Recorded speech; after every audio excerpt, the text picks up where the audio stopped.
So guys, ang gagawin natin is tanggalin natin yung mga damit na tapos na sa washing machine, i-transfer natin siya sa dryer. So ayan po,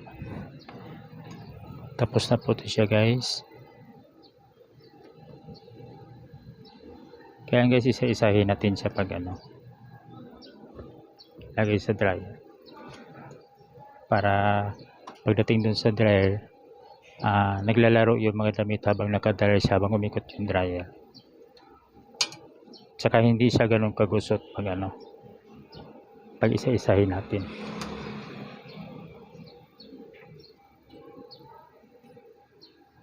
So,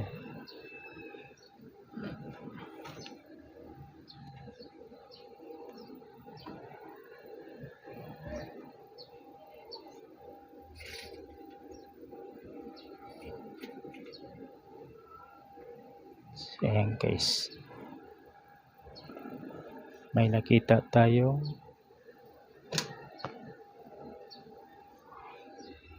ayan, lost and found 20, basa pa po siya, napasama sa labahan, baka may kasama pa. Wala na, 20 lang po talaga siya sama. So yan guys, ito yung dryer natin.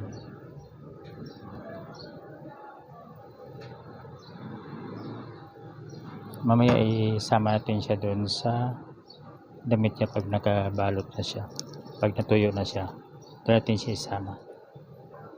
Hindi natin siya isama sa dryer.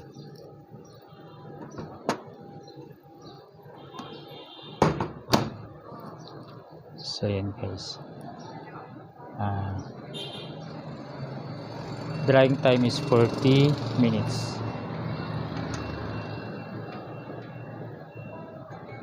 Ayan po, umiikot na po siya guys, 40 minutes drying time.